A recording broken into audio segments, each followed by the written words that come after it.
நீ இந்த பிறவி கடலை கடக்காத வரைக்கும் இந்த கடலுக்குள்ளேயே நீந்திட்டே இருக்க வேண்டியதுதான்.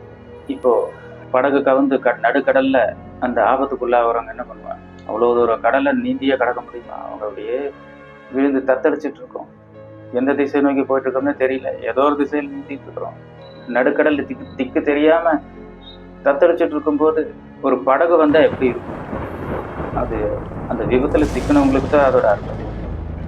ஆஹா, நம்ம கரையேற போறோம் அப்படின்ட்டு அவ்வளவு சந்தோஷப்பட்டு அந்த கையெல்லாம் காமிச்சு அந்த படகு தன்னை நோக்கி வரும்போது இருக்கிற சந்தோஷம், அது இந்த கடல் சாதாரண கடல், பேரலை, சுழிகள், மேலும் சுறா மீன்கள், இப்படி ஆபத்து நிறைந்த கடல்.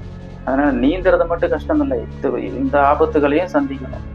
அப்போ இப்படிப்பட்ட இந்த சம்சார வாழ்க்கை, சம்சார சாகரத்துல தத்தளிக்கிறதும் சரி, சம்சாரம் அப்படின்னு சொல்லக்கூடிய பொசுக்கக்கூடிய அந்த காட்டு தீயில அந்த காடுகளுக்கு மத்தியில மாட்டிக்கிறதும் சரி, எல்லாமே ஒண்ணுதான். அப்போ இதுல இருந்து காப்பாற்றக்கூடிய அந்த படகு என்ன அப்படின்னா சத்சங்கம். இந்த சத்சங்கம் தான் நம்ம இந்த சம்சார வாழ்க்கையிலிருந்து கடை தேற்றக்கூடிய ஒரே வழி.